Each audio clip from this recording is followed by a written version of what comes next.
Greetings and welcome back to the Osha Cerese Show.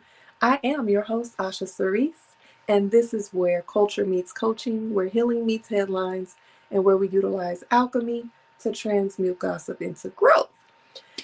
So, thank you for tuning in. Thank you for joining. If you are watching anywhere other than YouTube, come on over youtube.com/at Osha Cerese. It is linked in my bio.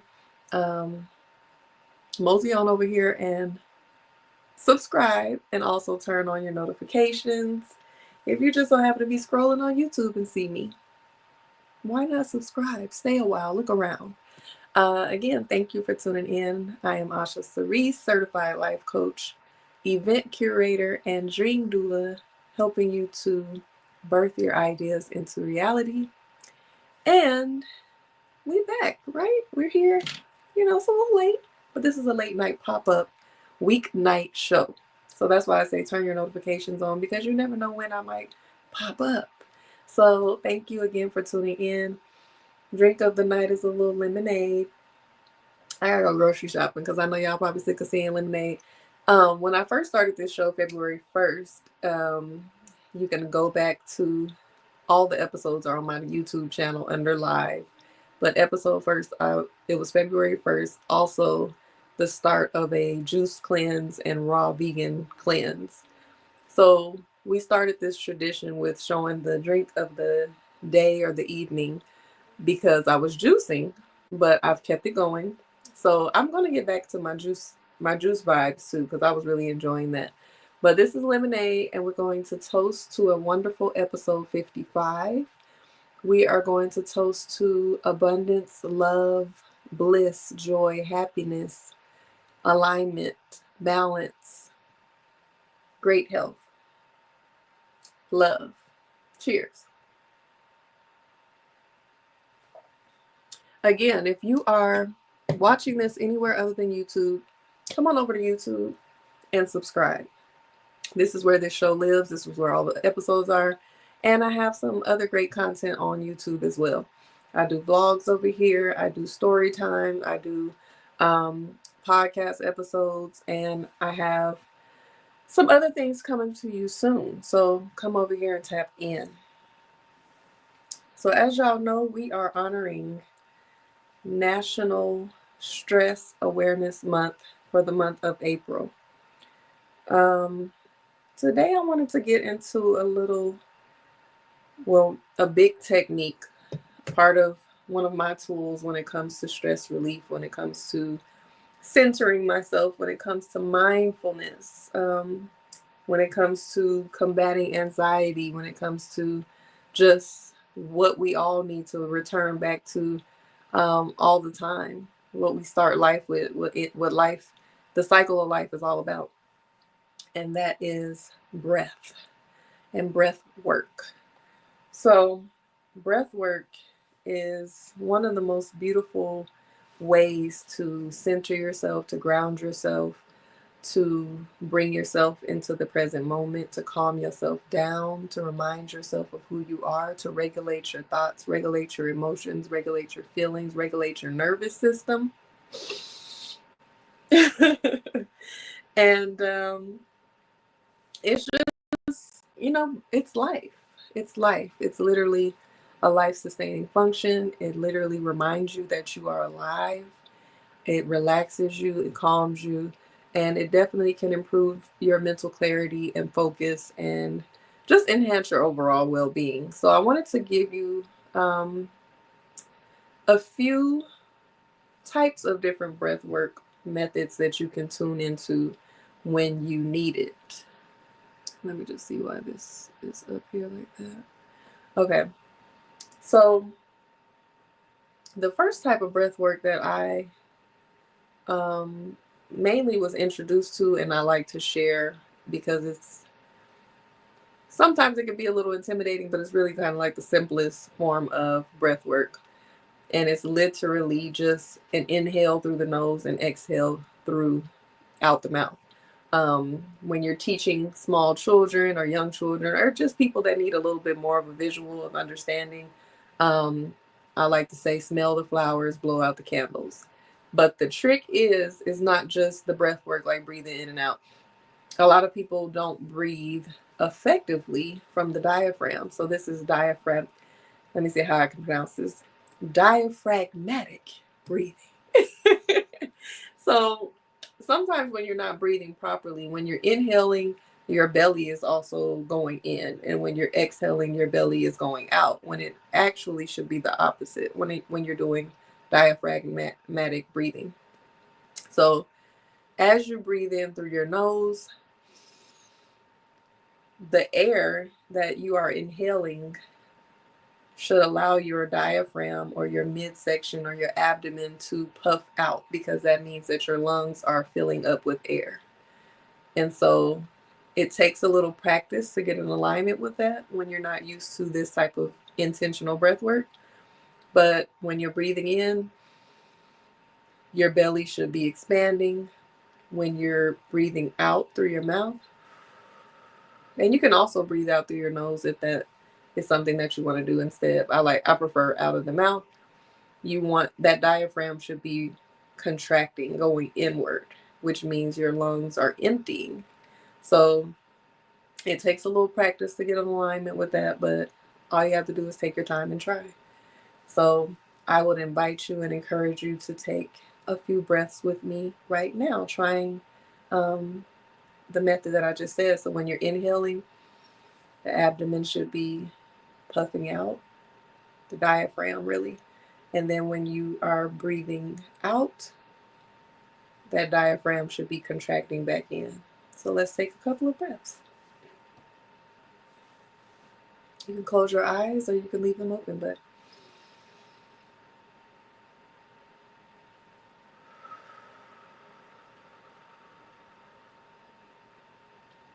pay attention to your diaphragm. When you're inhaling, it should be out. When you're exhaling, it should be coming back in.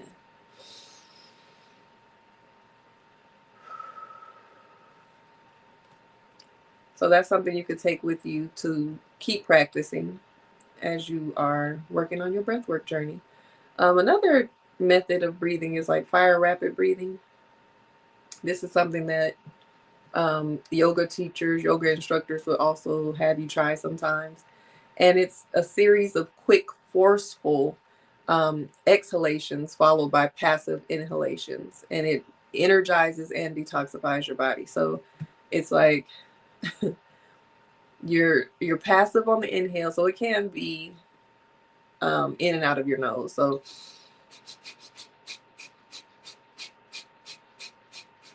like doing 50 of those. I want to say Queen Afua calls them something else. I think she calls them, let me see. Let me get my sacred woman, my signed copy. I believe she calls them something else.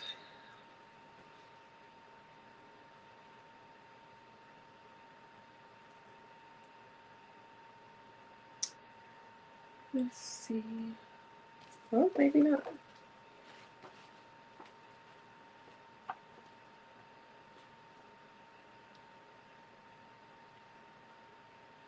Yeah, she calls them the fire breath as well. So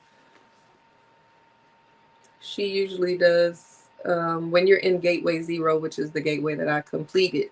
Don't judge me. I haven't gone through all the gateways yet.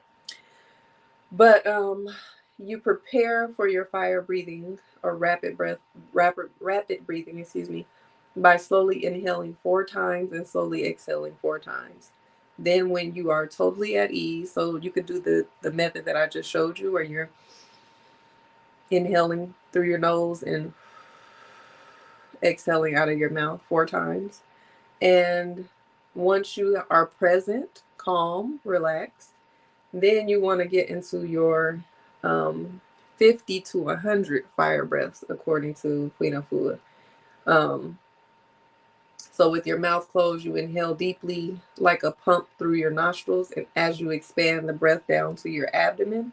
So You pushing that air down and then back up to expand the chest. Then you exhale fully as your abdomen contracts and the lungs release your breath completely. So you practice the fire breath a few times slowly, and then you do it 50 times as rapidly as you can, fully inhale and exhale. So it does take some practice, and sometimes it can throw you off. So you do want to be in a seated position when you do that, because sometimes you can get a little lightheaded. I ain't gonna lie. So with practice, you'll be better with it. But it's a so my shoulders were bouncing at first, but you kind of want to just keep your body stable, and your abdomen or your diaphragm is really going to be the one in contracting and releasing.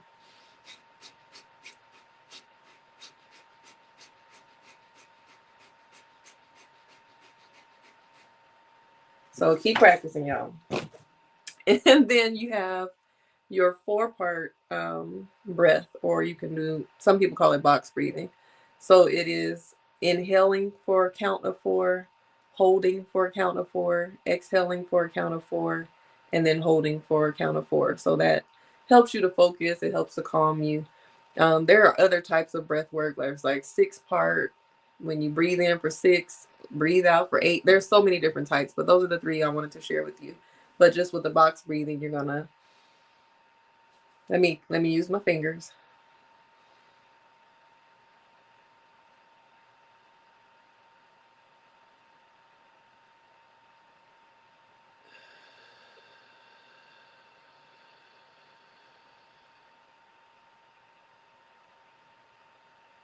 So inhale for 4, hold for 4, exhale for 4, hold for 4, and repeat.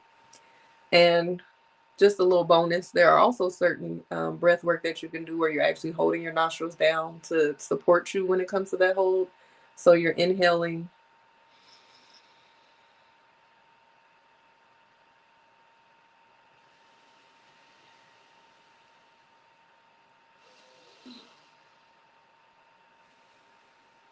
So you're using your fingers to help close your nostrils to be able to get those that breath work in completely and wholly. So that is my tip for you for National Stress Awareness Month. Breath work. Tap into your breath work. Breathe. Regardless of what you're going through, any emotion you're having, you have to remember to breathe. When it comes to meditation, it's pretty much just focusing on your breath. A lot of people feel like meditation is you got to clear your whole mind, clear your thoughts. Some of us overthinkers or overactive minds, or however your mind works, sometimes it's very challenging to clear your mind, and that's why meditation is a practice. Yoga is a practice. Breath work requires practice, because um, it takes some time to be able to get to the point where your thoughts are completely quieted or mute or silenced. So don't put so much pressure on yourself to silence your thoughts. Just acknowledge them and return to breath. When you're meditating and you may get distracted with a thought, you're just going to think of it as a cloud passing in the sky. It's there, you acknowledge it, okay, boom, and let it go and return back to your breath. So that's the healthiest way to learn how to meditate. It's not pressuring yourself to just clear your mind, especially when you're just beginning. Again, any emotion that you're feeling, when you need to regulate your emotions, if you're feeling anxious, or if you're feeling off balance or out of focus, if you're feeling sad, frustrated, overwhelmed, overstimulated, breath work. Literally taking some time to pause and breathe. And that is your tip of the day. So let's go ahead and get into these topics, because as you know, this is where culture meets coaching. Again, I'm a life coach, event curator, dream doula, supporting you on birthing your ideas into reality. And here we don't just scroll, like what they call it, doom scroll, and just consume what's going on, the trending topics, celebrity gossip, all the things. We see it, we like pop culture too over here, but we are actually taking the lessons that we can learn from these situations of these celebrities and just trending topics. It doesn't have to necessarily be celebrities. So I saw this post the other day And let me put some respect on their name by um, actually saying who the creator is. Let me go to my folder. Let's see here. So it was on a podcast. I don't know what's going on with my phone. I'm in the wrong folder. Okay, so this was a viral post on the Manly Deeds podcast. So their podcast bio says 4 men by men, real, unfiltered, and hilarious. Group chat energy with life lessons. So I came across one of their posts, and basically he was saying that one of his homeboys was married and pretty much felt like a failure within his marriage whenever he would argue with his wife or whenever they had conflict. And a part of that mindset that he had around arguing within his marriage is because he never saw his parents argue. His parents would always argue privately, take it behind closed doors, take it into their room, and argue amongst themselves. So he never even thought that his parents argued at all. And it just made me think about how parents can shelter their children so much, thinking that that's going to be the best thing for them. And a lot of things should be sheltered from a child. They shouldn't be exposed to a certain level of toxicity and trauma.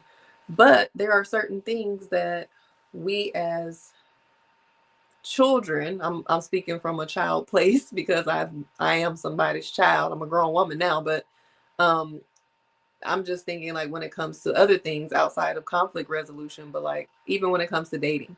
Um with this video that's been going viral of my interview that I did on the Hopeless Romantic Society with JC Carter, Jahaz JC Carter, shout out to him.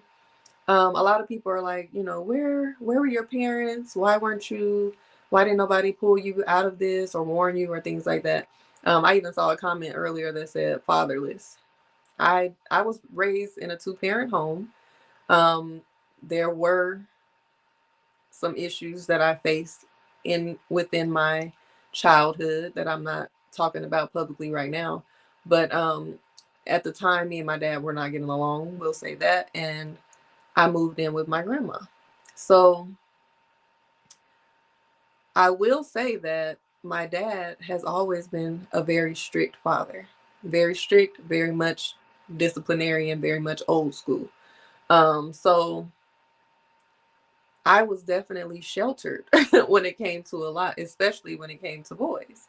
There was no talks about, like, my mom has always been very much open and transparent with me about life, about love, about relationships, about her journey, um, and just making sure that I was equipped with certain things, certain knowledge. So, like, can't nobody come up to me and shock me about my parents because my mom has pretty much been an open book when it comes to that. But my dad has always, like, my dad is way older than my mom. She's like, you know, he's 12 years older than my mom. So they're two different generations. My mom is Gen X, my dad is baby boomer. So um my dad was extremely strict when it came to boys and interacting with boys and any of that. Like, I always had homeboys growing up, but when it came to dating, talking on the phone, spending time with a boy, who it wasn't allowed. I remember one time, me and my best friend in middle school and like freshman year, we both had, well, in ninth grade, we both had like these little guys that we was crushing on, and her boo couldn't get a hold of her for whatever reason. So he called my house. I don't even know how he got my number. But he called my house and my dad answered the phone. And when I tell you, my dad stood there the entire time I was on the phone talking to the boy like, what could you possibly have to talk to a boy about? And he stood there like a bodyguard. And when I got off the phone, he was like, who was that? What was that about? Why is he calling you? So there was no, no type of leniency when it came to that with me. So when I met my ex, I was not living at home with my parents. I was with my grandma. My grandma worked a lot. I hid a lot. That's how that happened. So it's not that I was fatherless. It's not that I didn't have no damn home training or my parents didn't care. It was just a dynamic that I haven't got fully into online. But I'm bringing that up to say that sometimes parents shelter their kids a little bit too much and have them out here a little green. And I always say that, I always refer to, if you ever watched the Power series, the original Power. And I know it's fake, it's a storyline, but I feel like it applies to real life. Like Tariq was so sheltered, Tariq and his siblings, his twin sister and his younger sister, living the life of a rich trust fund baby, going to private school, living in a penthouse, rich parents, no worries. Meanwhile, his parents were full on killers and drug dealers, and he had no clue. So then when he got out there and experienced the real world, he was easily influenced. He was easily manipulated by 50 Cent's character, Kanan. Kanan was able to get into his mind because there were problems at home. So once Ghost started cheating on Tasha and there was a shift in their dynamic of their home, and Tariq is mad at his father, mad at the world, mad at the situation because their family is falling apart. It's not the same. So then you get out there in the streets and your parents have sheltered you so much, and I'm not blaming parents. Every part makes sense. Every part is, there's a piece of the puzzle for everything. Everybody has accountability for their actions, including the people that do it. Even if they're young, they have some accountability as well. But when you have kept your child in the dark for so long about real world things, real life, and basically not put them up on game, is what I'm trying to say. Things like that can happen. They can become a target. They can become very easily manipulated because they don't know any better. They believe what they're naive, and they believe what is said to them, and they haven't been equipped with what they need to avoid manipulation. So I bring that back to, I don't think that even with the situation with Power, it's not that Tasha and Ghost should have told their kids, we drug dealers, we kill people, we, whatever. It's not that they should have just been all the way blunt and exposed them to that lifestyle, but more so like having conversations about how to avoid certain people, what signs to look for, like deeper than just stranger danger, but like these are the type of things that you have to look out for when you are in the real world. These are the type of things that you have to be careful of. And so when we as adults are trying to keep kids from knowing everything or knowing too much, sometimes we're not allowing them to know enough. So with this viral post from that podcast, when they're saying this man felt like he was a failure in his marriage because he was arguing with his wife, when arguing is a part of a healthy relationship as well. It's not that you can't argue, it's how do you bounce back from that argument? How do you handle conflict? How do you return back to normal after you've gotten through a major disagreement? What's up, realist? Thank you for pulling up. I don't know what's going on with StreamYard and all these different little pop-ups they got going on. Okay. I don't know. But yeah, so I'm talking about, there was a viral post that went around, that this guy was saying that his homeboy was married and felt like a failure in his marriage because he was arguing and he never seen his own parents argue. So let me just go ahead and play a little bit of the clip. It's a little long, but I think it's not too long. It gets to the point pretty early. While I sip some lemonade. He was going through stuff with his wife that everyone goes through, stages that everyone goes through. You're trying to take two people and bring them together as one. That's not going to be easy. There's going to be disagreement. There's going to be struggle. There's going to be a lot of that. But growing up, whenever his parents would have a disagreement, they would do it in private. Mm-hmm. So he never saw it. What he used to always say, I never saw my parents argue. Mm-hmm. Because I never saw my parents argue. In his mind, his parents didn't have arguments. Right. So because I'm having arguments with my wife, something's wrong with me and my marriage and her because I didn't see my parents arguing. Yeah. But his parents were arguing in private because they felt like they didn't want to show him the ugly side of marriage. But they also did him a disservice too. But that's what I'm saying. His parents thought they were doing a good thing by withholding and keeping it private to themselves. Yeah. But they held him back because he never saw, how do I have a disagreement with my wife? For married couples, if you have been through some battles, you've been through some wars, share your stories, how you came out, how you might not have even came out. You still going through. It's not always about tell me how you got out. Sometimes I just want to know that I'm not by myself. When you think you by yourself, you'll make decisions because you think you're the only one experiencing it. And that's why I feel like there's so much power in telling your story. There's so much power in having a village when you are in a marriage or even in a relationship. I keep preaching that to y'all. I've said it on multiple shows. How we have to get out of this mindset of what happens here stays here. And that's from the household, from childhood, all the way up through marriages and beyond. Because yes, there are many things that are private that should stay between a husband and wife or a boyfriend and a girlfriend or whatever. But there are some things that you can get through more effectively if you have a trusted village, if you have wise counsel, if you have a support system that can help you through that. And it doesn't always have to be just a therapist, like going to group therapy, going to marriage counseling. It can be, that could be a part of your team, but also the people that know and love you and that are rooting for you and can support you through certain things that may not necessarily even be as big of a deal as you feel that it is when you're in that moment. So, being parents and feeling the need to hide the bad and only showing the good. It was interesting because I was watching Will Smith's interview on Drink Champs yesterday. And he doesn't go too far into his the Oscars situation where he slapped out Chris Rock, but he does talk about it when it comes to his perspective. And what he was saying is that he was living life so much with this avatar of Will Smith. Like, this is Will Smith. This is who the public sees. This is Will Smith. He's tall. He's handsome.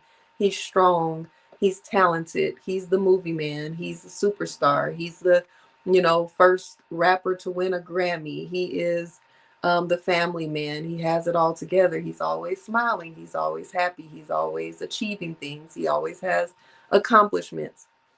That was who he was presenting to the world and to the public. And when that slap happened, he had to, what he was saying it in so many different words. But what it boiled down to is that slap required him to do his shadow work.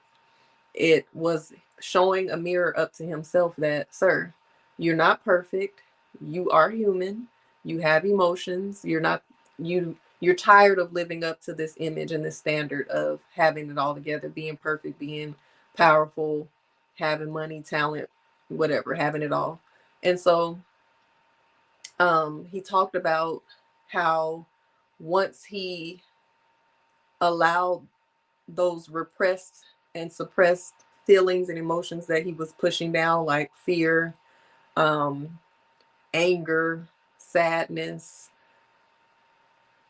whatever else that he was hiding, once he allowed that to explode and allowed it to come to the surface and he acknowledged it and befriended it, then it uncovered so many superpowers for him. Like, him facing his demons, like people like to call them, ended up becoming his superpower, because suppressing and repressing and pushing down all those things for the perfect image, it has a cap. It's only so long that people can mask what they're truly feeling. And most of the time, you hiding it from yourself. And even if you know it, you're hiding it from everybody else. And it's doing yourself a disservice. So this kind of reminds me of what these people are talking about. Like when we're in relationship or in marriages, there's the good, the bad, and the ugly. And so there's a lot of sheltering that goes on to protect kids. And I'm guilty of it too. I'm about to talk about that too. They could never make me hate Will Smith, okay? That's they could never make me hate Will Smith. I'm sorry. I love me some Will Smith. I didn't like to see him slapping a black man and humiliating him, but at the same time I get it because he did have a lot of pressure on him from himself and from everybody else to be perfect, and he's always being criticized and scrutinized about his wife, his kids, whatever. So I feel like there was a lot of pressure on him, and that was a big night, the Oscars. He had a lot of pressure on achieving things and winning things and being the best and having to sell out box office numbers. He snapped, as anybody would do, with all that pressure on them, especially with all the pressure and looked at to be perfect. So now he can be human. He can have emotions. He can be Willard. Is it Willard Carroll Smith? He can be him. Um, but I'm guilty of sheltering kids too, because again, I keep going back to this viral interview that I did. I've talked about some of the things that I've experienced in my past relationship and marriage, but I've never identified who put me through the things or who I went through the things with. Um, so I have a podcast episode when I'm still doing the Cool Weirdos podcast where I talk about some really heavy domestic violence situations that I was in, but I never said who did it. So with me talking about my ex-husband and actually saying that it was him is big for me because of course he has passed away. So that's like I was with him for off and on for 8 years. So from the age of 16 to 24 is when our divorce was final. And then we were still cool until he died when I was 25. So over the span of 9 years, you know, I had a certain level of respect or shame attached to what I had been through for myself, respect for him, that I didn't share a lot of things. I didn't share anything during that time. And then when somebody passes away, just like JC, the interviewer, he didn't want to talk about the dead because that is, we're taught so you don't speak ill of the dead. But with healing, with time, I also have come to grips with, because I don't have any hate in my heart for my ex, because I have forgiven him, because I know that he's in his afterlife, he has transitioned, he is on a totally different journey that I don't have a heaven or a hell to put him in. I would send him away with love. Like, I love you. Whatever we went through, it wasn't all bad, but there were some parts that, why should I have to silence my own story in order to maintain an image when you did the things? So I experienced them, so I should be able to speak on them. But one of the big things that I will repeat is that outside of just protecting his image and his reputation, it was also protecting his children. But now my stepchildren are young adults. So I think that it's important. I think that it's, sheltering them all this time. And I've only ever spoken highly of their father, because a lot of things they don't remember. They were super young. They were under 10 or 11 years old when he passed away. So a lot of the things I have to remind them of. I send them pictures. I send them videos. I've, sent them like his voice so they can remember positive things about him. And there were so many great qualities about him that I want them to know about their dad. But then there was also other part of him that I experienced the most of because we had the longest, we were in the longest relationship that he's ever been in. And I think that it's important for them to also know the bad and the ugly because they are his blood and they have his DNA. So some of the things that he struggled with, some of the things that he dealt with, they may be dealing with the same thing and don't know where it comes from. But I'm the only really the only person that can share that, because my experience with him was different than his experience with their mothers or with other women. So I just think that we have to be careful when it comes to sheltering kids too much. Finding a way to have difficult conversations with them. What you saying, oh wow, too realist? I don't know why they have this big old thing right here. StreamYard been tripping this week, y'all. But yeah, so I think that it's very important to be able to um, have difficult conversations with children about life lessons, like not putting them in adult business, but like just put them up on game in the best way that you can with the conversations, and letting them know that nobody's perfect, that there are certain aspects that can occur with adults. Sometimes adults struggle, and this is what it can look like. Be aware, be like, I think I was, being told, be aware, be smart, be intelligent. I I can remember growing up getting like gems like that, kind of general. But like being specific, you have to be specific and give specific examples to kids so they can really retain and understand what you're trying to teach them. Thank you, realist. I appreciate it. It's definitely a thing of the past, but I appreciate it. Um, what are your thoughts? Have you seen all the episodes that I've dropped so far of Bride and Groomed? What are your thoughts on that?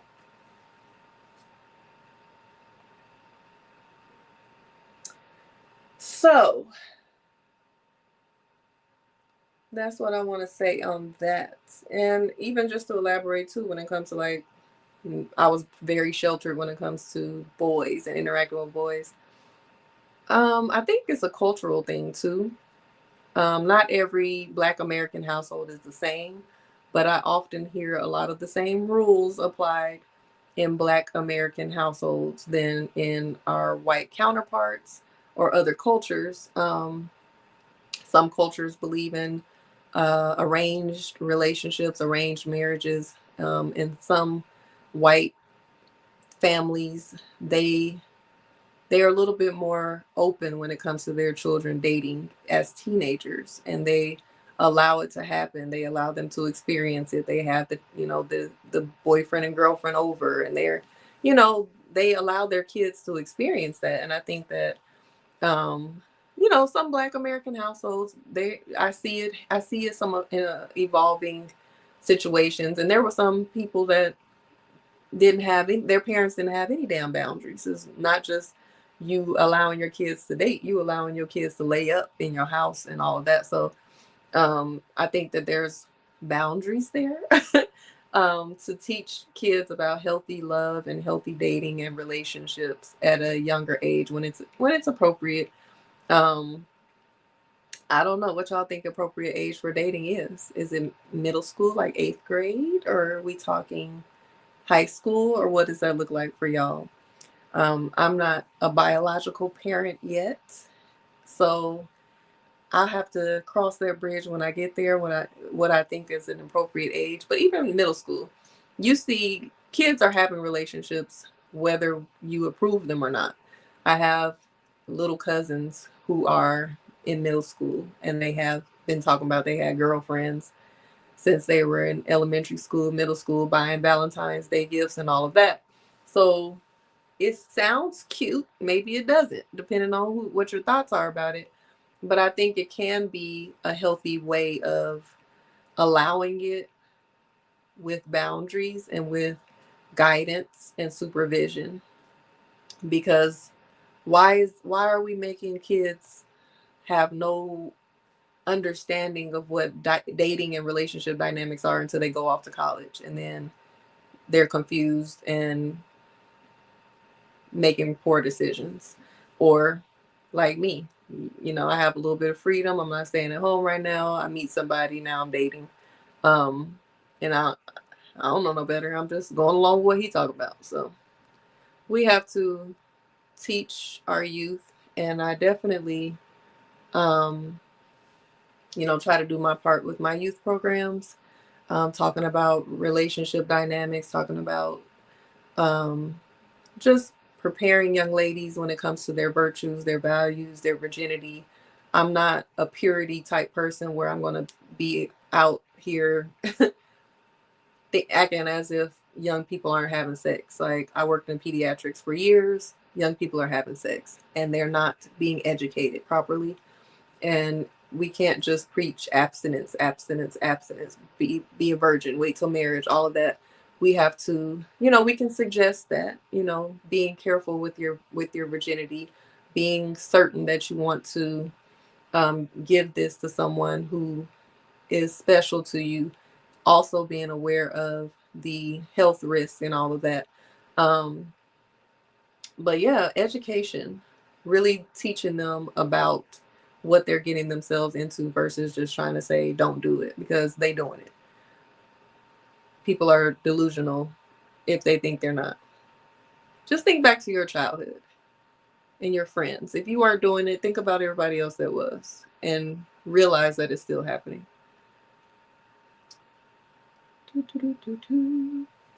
You said you did peep a little bit of the stories that I posted.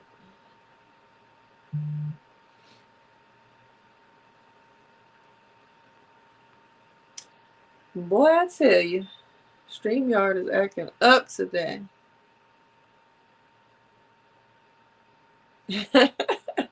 Thank you. You said dope animation. I like the concept of the storytelling with the visuals because I'm a visual listener, but maybe everybody else isn't. So I can picture it in my head, but I think the visuals help for people to follow along with the story. But I might look into some other apps that have better visuals. I was gonna put out episode 5 tomorrow, but I kind of ran out of the visuals on the app that I was using. So we're gonna see if I can find an alternative. We'll see. And I have to prepare for a meeting tomorrow, so I might not have time to edit tonight. But it will come out soon. So anyway, speaking of relationships, good, bad, and the ugly, I also wanted to talk about there was a recent viral video going around of the rapper 600 Breezy and Jazmine Cheaves. I don't know how to pronounce these people's names. I'm sorry if I'm getting it wrong. But Jazmine Cheaves, I believe, is Jada Waita's sister. And I think she is an entrepreneur as well. I think she has a beauty brand. But they have a child together, 600 Breezy and Jazmine Cheaves. And I don't know what's going on with them. I didn't do all the research on that. But the reason I'm bringing it up is because they have a viral video when she said something about, I don't know, she posted something, but then he came with, he had secretly recorded her with them arguing. That's one of them words that I say country, y'all, arguing. Um, they were arguing and he was secretly recording her and he's basically saying that he was leaving and she like, nope, you ain't leaving. She mentioned something about we gonna die together. And she basically was upset with him trying to leave. He was like, I don't love you. I actually hate you. I don't want you. In every possible sentence that he could say to let her know that he's over it, he said it. And she basically was like, she was fighting for them to remain together so that they can raise their baby in a 2-parent home. And that's everybody's dream, to get with your partner, your person, and you start a family together and you raise your family together. That is the most ideal situation. And it is unfortunate when it does not work out in that way. But sometimes we have to just face the facts that it is better off to have a healthy co-parenting relationship than a toxic 2-parent home, because in the end your child is going to be the one that's traumatized. Y'all stressed out, you arguing, you're miserable, one person don't like the other person is obsessed. It's giving, just let it go. At that point, if he's done with it, he's done with it. But I don't like, obviously, she has to do some healing, and I'm sure he does too. But in this sense, when you are so attached that you like, what they call it, you're crashing out about somebody saying that they're leaving. We've all been there before. I've been there before in my younger years as well. I didn't cut up behind somebody talking about we breaking up. Not cut it up like threaten them or started breaking anything like that, but just crying and begging and girl, stand up. And I'm not judging because like I said, I've been there myself. But what it boils down to is just that inner child healing. Whatever it is that you went through in your childhood is starting to come up. And it's most likely some type of abandonment, some type of abuse, neglect, not feeling worthy, not feeling seen, not feeling valued, feeling like somebody is, going to leave you, and it's triggering something within you. So I definitely wish healing for her, because for her to just be so calm, like, nope, you're not going anywhere. It's not over. And he's literally telling you he hates you and he don't want you. I get wanting that for your child, but is that the best situation for the baby? If you can be healthier apart, then consider that. That's what I would say. Um, I think it's important for people to really learn the art of detachment when it comes to dating and relationships and just in life. We can sometimes become very attached to people, and there's such a big difference and at the same time a thin line between a healthy connection and an unhealthy attachment. So, detachment doesn't mean that you're like cold or numb or there's an ice box where your heart used to be or that you don't care anymore. It just kind of just allows you to stop being so controlling. Like, I really feel over the years with my own experiences, people in my circle, clients, most of the problems that people are experiencing in relationships when it comes to being unhappy is due to control. You're trying to control a whole other person when you only have control over your own actions, your own responses, the way you handle things. That's the only thing you have control over. But people are trying to control a whole other human being. So it's basically letting go of control, releasing that, and choosing to not let someone else's behaviors or actions be the source of your happiness, to be the source of your highs and lows. Like, what they do is not affecting you so deeply because you have detached from them being the source of everything in your world. So connection is more so, there's a mutual respect, there's an understanding, there's an agreement, you're present, you have freedom within that connection, and awareness is based on aligned values and standards that you all have created within yourselves. There's emotional intelligence there's intimacy, shared growth. Attachment is all the way rooted in fear. That control it comes from fear of being alone, fear of being abandoned, fear of being cheated on, fear of not being able to raise your kids together, whatever that is. Insecurities, unmet needs, things like that. Feeling anxious, feeling just the thoughts of the worst case scenarios, the what ifs. So, who is that?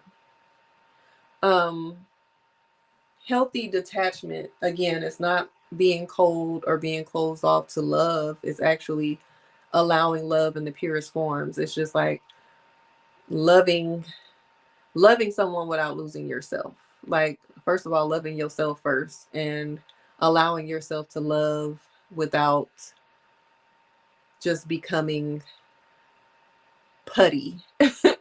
And it happens. I'm not judging. It does happen, but you have to be able to love without losing yourself. And when you find yourself doing that, go back to that breath work I said and you got to do some healing work to figure out. A lot of people don't even know themselves in order to even lose themselves. So take some time to figure out who you are, and, um, you know, maintain your sense of individuality as well.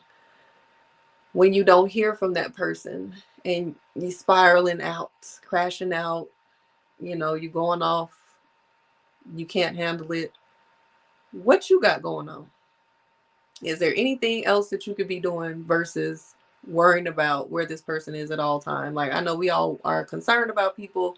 If you know that they're okay, like the constant monitoring and needing to know where people are and having to talk to them all the time, that is unhealthy. Um, Healthy detachment also kind of looks like allowing and being, not chasing and forcing and begging for reciprocation. I talked about that in one of the episodes of Bride and Groomed. That when I look back and reflect on my relationship with my ex-husband, there were so many opportunities for me to like move on or get the hint or, tap out or do something else. And I was young and just had a void.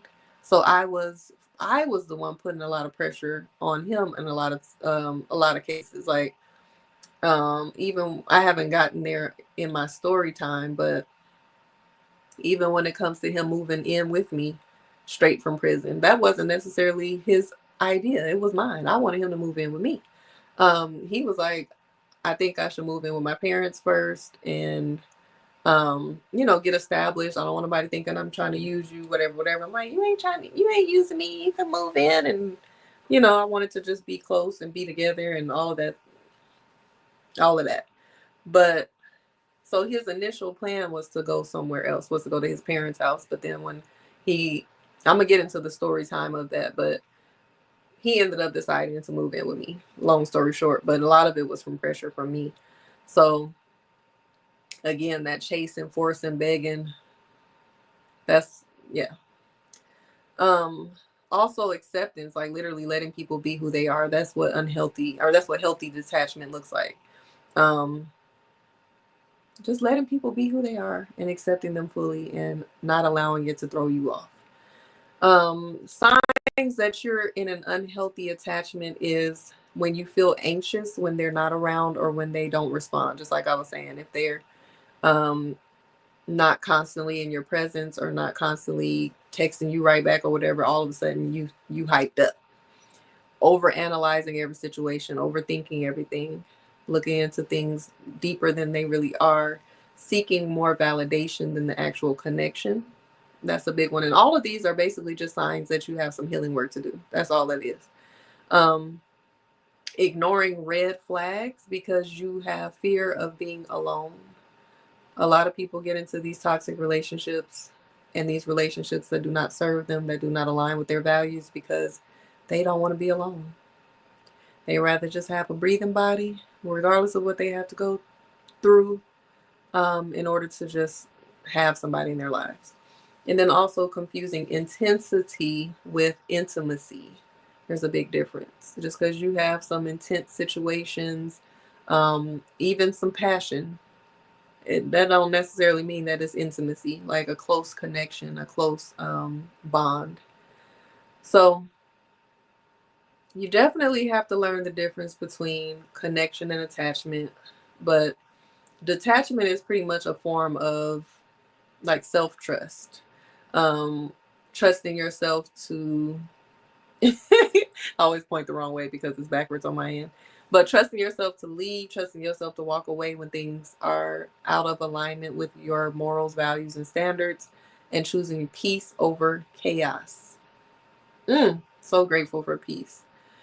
So you naturally detach for things that are not for you, but sometimes if you are so attached and you haven't mastered the art of detachment, you will cling on to the things that you know are not right for you.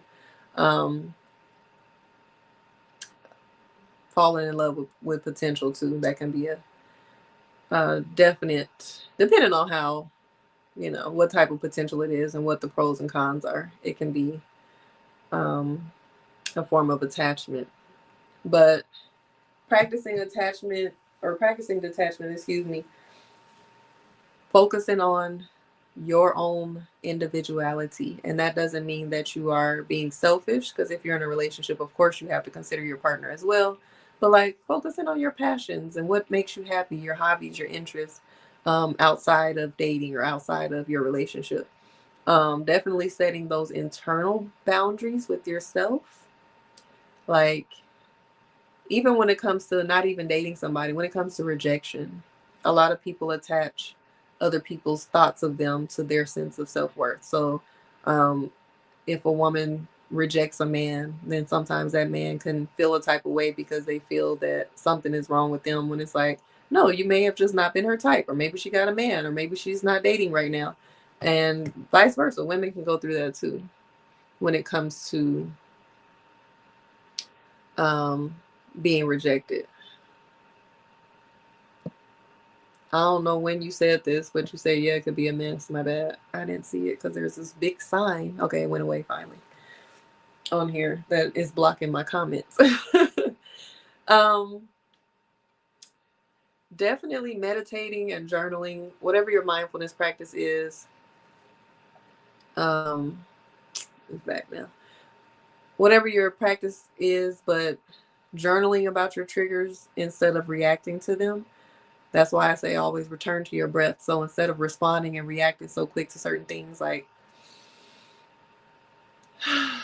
taking a breath and taking a moment and pulling out your journal or wherever you take your notes and writing it out. Also, you have to see things clearly for what they are and not what they can be. How are people showing up in your life? Not how can they show up if they did X, Y, and Z. Do their words and their actions align? And does it align with what you want for your life? And so that is definitely something that I would suggest for people to learn, the art of detachment. I've talked to people this week that are going through breakups and not handling it well, and it's triggering a lot of things within them that can be dangerous, creating certain self-harm thoughts. And I just really encourage people to practice the art of detachment, do your healing work, do your inner child healing work, and do your shadow work. What I was saying about Will Smith, like acknowledging the whole you and not just the love and light and the pretty parts of you that you want the world to see. You got to address and acknowledge the shadow side, because you have it. And speaking of, moving on, I also wanted to talk about this clip with Kash Doll's baby daddy, Tracy T. And, we've been in the headlines, been talking about how she has moved on with, y'all know I don't be knowing basketball. Oh, I also wanted to say, football player, whatever he is. I also wanted to say about 600 Breezy too. I don't know all the ins and outs of his previous relationship with his ex, but he was in a relationship with a woman named Raven Jackson, and she ended up unaliving herself. I don't know what you can and cannot say on YouTube.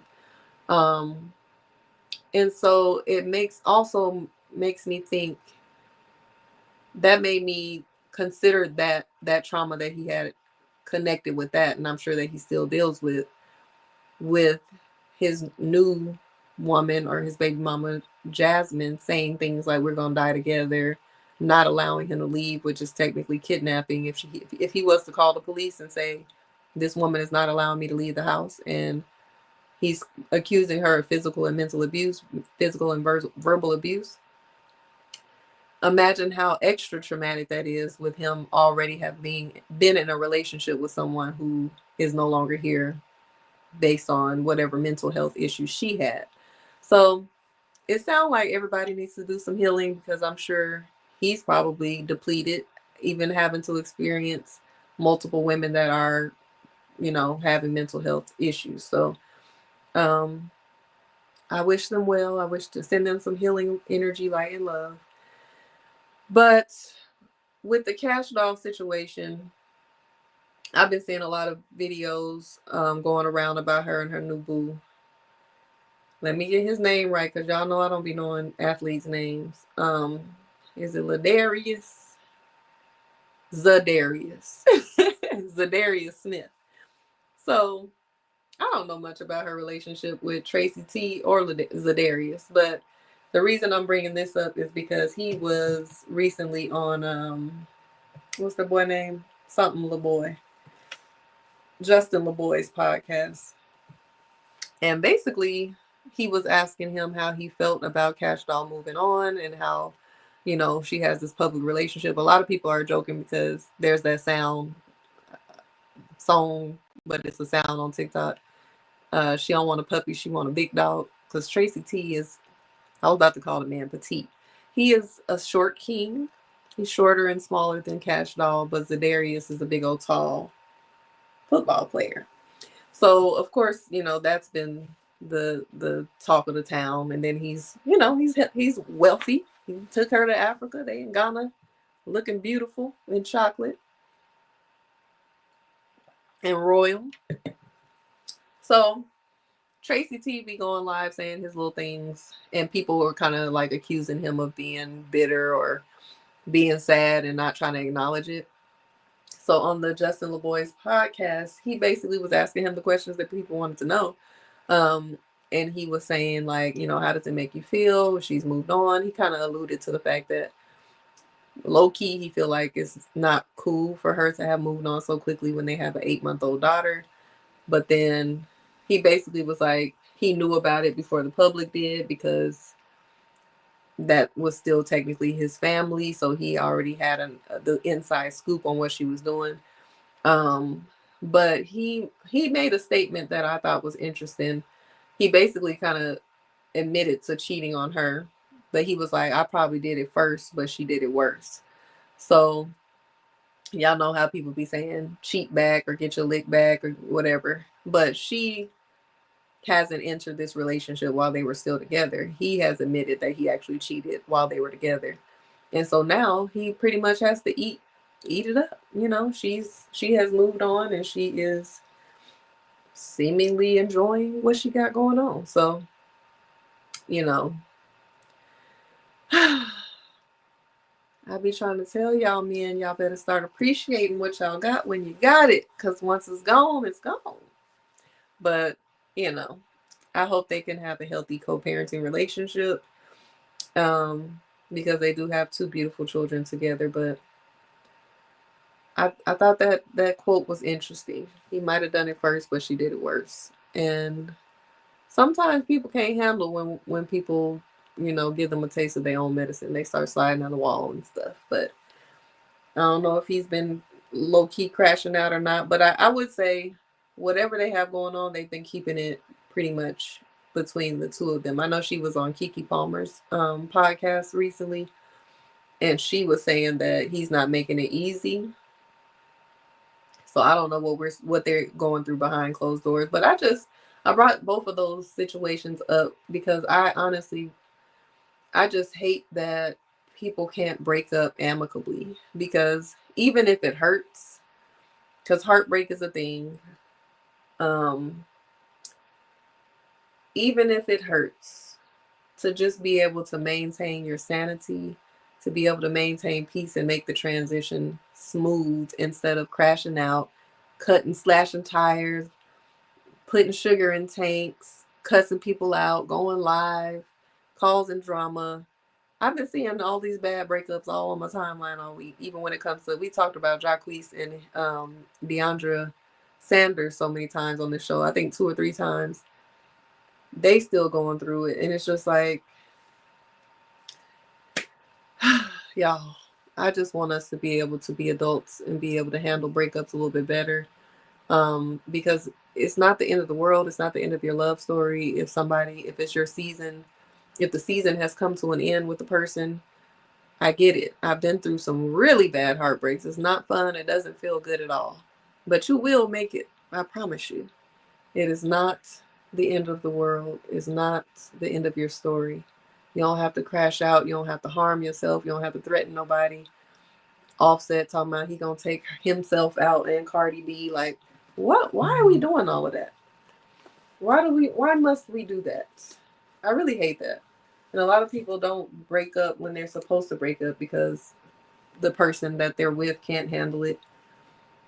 They're scared of the crash out. They're scared of the retaliation. And it's really sad because it's all boils down again to healing and getting those wounds that you have repaired.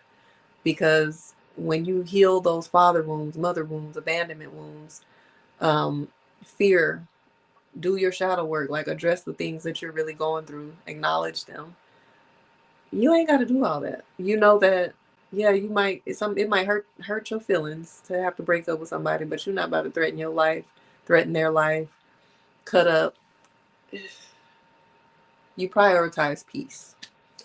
So if you need support on your journey of healing, self-love, self-discovery, if you need support within your relationship, you need somebody to hold space for y'all so that you can work on your conflict resolution, and you need a member of your wise counsel and your support team, I offer that as well. I hold space for couples all the time to resolve their conflicts, and individuals. So if you are on your journey of healing, self-love, and self-discovery, visit oshacerese.com. One single step at a time is my 6-week healing workshop. It is to support you on your journey of healing, self-love, self-discovery, inner child healing, shadow work, getting to know yourself, figuring out what it is that you actually want, what your plan of action is for your future, and keeping you accountable for that on that route. Um, that is a 6-week program. It's guided. It's got all the gems, tips, tools, exercises, activities that you need.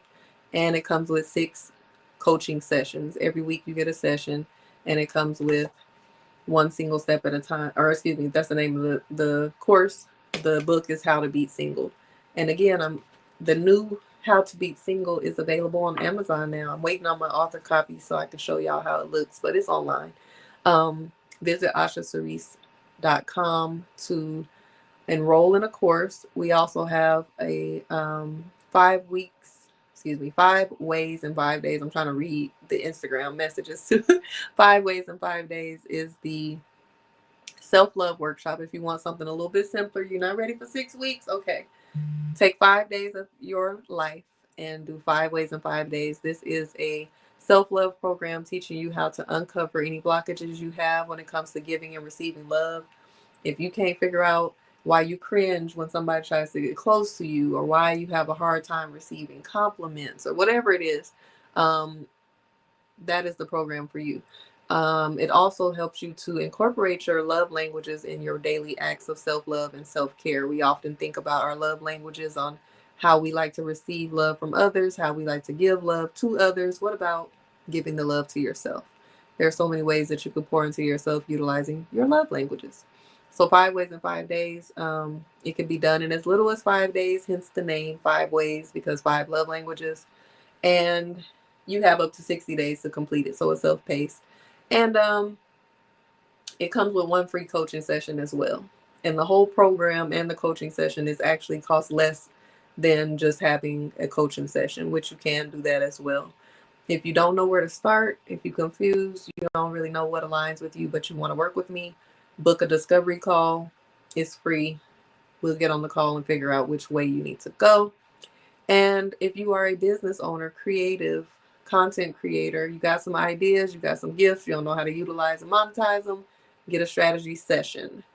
That is a completely different section of my website. It's on oshacerese.com, strategy session.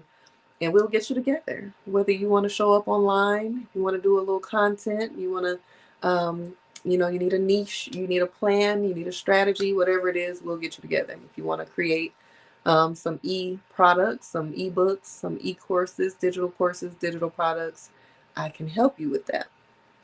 And if you are a single person, if you are a hopeful romantic, an intentional dater, you're looking for love in 2025, you need to be on the Intentional Love Collective database. Intentional Love Collective can also be found on my website, oshacerese.com. There's a whole tab that says the Intentional Love Collective. It'll explain what it is, and it'll show you some of my curated speed dating events that I've done so far this in the past year. I've been doing this since 2012 is when I first had my first speed dating event, first mixers and all of that. And I brought it on back in 2024. So join the Intentional Love Collective. It is designed to allow me to help you find love and invite you to the mixers, invite you to the events, and invite other people with your standards, desires, and preferences in mind. So join that. And what else I want to tell y'all? Planning stages right now for some new upcoming events. So I'll have some of those updates for y'all soon on the calendar on my page as well. If you are in the Atlanta area, I look forward to seeing you in person and, you know, helping you on your journey of love. So I appreciate y'all for pulling up. Let me give y'all a few journaling prompts to take with you on tonight. Based on what we talked about today.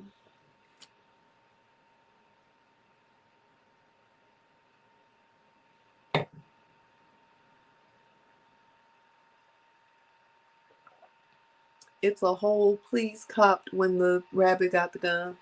Now I just seen this. What is you talking about? No, what are you talking about? I can't even remember what I was talking about for you to say that. If you see what I'm seeing, like the comments are completely covered up with this button. I don't know why. But let me give y'all some journaling prompts. The first one is recall a recent stressful situation. How did you respond? And how might breath work have altered your reaction? So if you had taken a moment to pause and breathe, or taking some time to just leave the situation, go into another room and just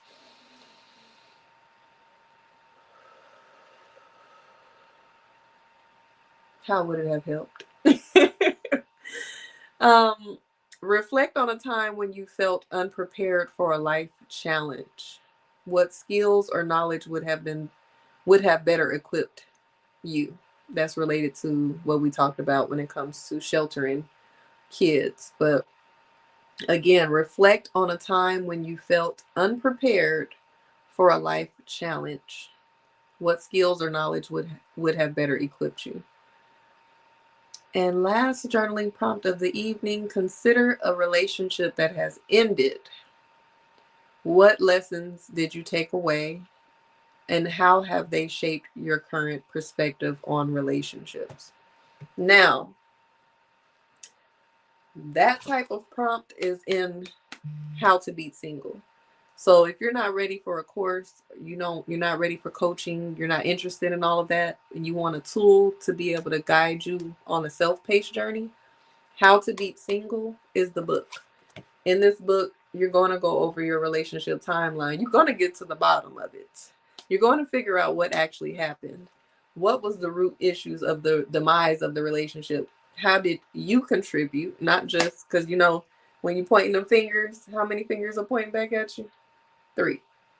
So when you're saying he did this, he did that, he did this, you got to be able to take some accountability.